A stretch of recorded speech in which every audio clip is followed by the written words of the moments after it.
పెట్టుకోలే పర్లేదు. ఓకే ఓకేనా.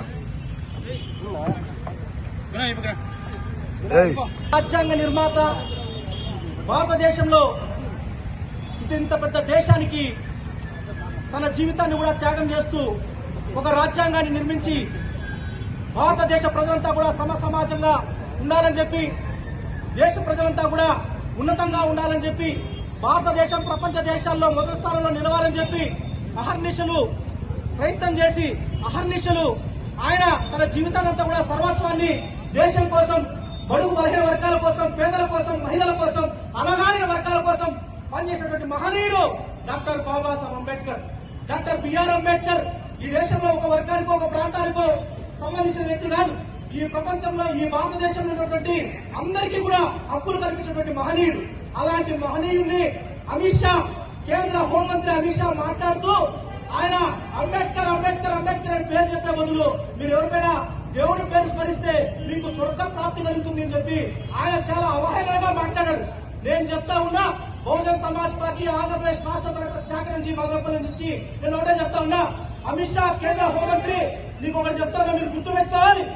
బాబాసాహెబ్ అంబేద్కరే ఈ దేశంలో మా అందరికీ కూడా కనిపించే దేవుడు ఎప్పుడో తెలియదు, కానీ మాకు కనిపించే ప్రత్యక్ష దైవం మాత్రం doctor Babasaheb Ambedkar, doctor Babasaheb Ambedkar, doctor Babasaheb Ambedkar ఒక్కడే అని చెప్పి నేను సులభంగా తెలియజేస్తా ఉన్నా.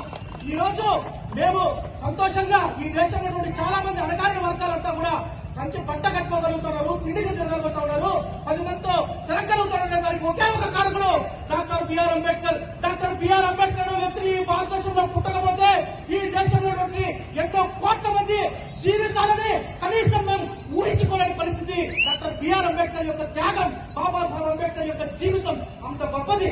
ఆయన మీరు అవహేళన చేసి మాట్లాడుతున్నారు. కాబట్టి నేను ఒకటే చెప్తా ఉన్నా, అమిత్ షా వెంటనే ఆ పదవికి రాజీనామా చేయాలి. ఎందుకు రాజీనామా చేయాలంటే అవహేళనగా మాట్లాడి అమిత్ షా రాజీనామా చేయాలి. ఇంతవరకు కూడా నరేంద్ర మోడీ ప్రధానమంత్రి ఒక్కటంటే ఆయన వెనకొసుకుని వస్తా ఉన్నాడు, కానీ ఒక్క చోట కూడా అవును మాట్లాడిన తప్పు, నేను క్షమాపణ కోరుతా ఉన్నా, అదేదో పొరపాటుగా మాట్లాడని చెప్పి ఆయన మాట్లాడారంటే వాళ్ళకు ఎంత నిజంగానే అహంకారం అనేది వాళ్ళ మనసుల్లో ఉందో ప్రత్యక్షంగా కనపడతా ఉంది. నేను అదేవిధంగా నిన్నటి రోజున ముఖ్యమంత్రి చంద్రబాబు నాయుడు గారు మాట్లాడుతూ ఉన్నాడు, కాంగ్రెస్ పార్టీ వాళ్ళు అధ్యక్షులు ఇచ్చేశారని. అంటే కాంగ్రెస్ పార్టీ వాళ్ళు చేసిన వాస్తవం, కాంగ్రెస్ పార్టీ ఇంకేం తక్కువ కాదు, కాకపోతే కాంగ్రెస్ పార్టీ చేసిందని చెప్పి మీరు కూడా అదే విధంగా మాట్లాడుతున్నారా? చంద్రబాబు నాయుడు గారు కూడా వాళ్ళ మాటల్లో చిత్తశుద్ధి ఎక్కడ కూడా లేదు. ఈ భారతీయ జనతా పార్టీ కానీ, ఈ కాంగ్రెస్ పార్టీ కానీ, ఈ తెలుగుదేశం పార్టీ కానీ, ఈ జనసేన పార్టీలు కానీ, ఈ పార్టీలంతా కూడా కేవలం ఈ రోజు మాట్లాడిన మాటలు మీరు వెనకేసుకొస్తున్నారు. కానీ ఒకవేళ నిజంగా తప్పు జరిగి ఉంటే మేము తప్పు చేశామని ఒప్పుకుంటే దాన్ని ఎవరైనా హర్షిస్తారే తప్ప, తప్పు చేసి కూడా మేము మాట్లాడలేదు, మేము ఆ విధంగా మాట్లాడతాం దేశ ప్రజలు ఎక్కడ కూడా సహించే పరిస్థితి లేదు. కాబట్టి నేను ఈ రోజు బహుజన్ సమాజ్ పార్టీ తరఫున నేను దేశ ప్రజలకంతా ఒకటే చెప్తా ఉన్నా, ఈ రోజు మనం అందరం కూడా సంతోషంగా ఉండగలుగుతా ఉన్నాం. ఈ భారతదేశంలో కుల మత వర్గ ప్రాంతాలు భేదాలు లేకుండా ఏ విధంగా అయితే మనుషులంతా ముందుకు పోవాలని కోరుకునే మహనీయుడు డాక్టర్ బిఆర్ అంబేద్కర్. కాబట్టి మేము ఇక్కడి నుంచి ఒకటే ప్రభుత్వం ఒకటే డిమాండ్ చేస్తా ఉన్నాం, అమిత్ షా వెంటనే రాజీనామా చేయాలి, జాతికి, భారతదేశ జాతికి అమిత్ షా క్షమాపణ చెప్పాలని చెప్పి ఈ సందర్భంగా డిమాండ్ చేస్తా ఉన్నా. జై భీమ్, జై భారత్, జై డాక్టర్ బాబాసాహెబ్ అంబేద్కర్.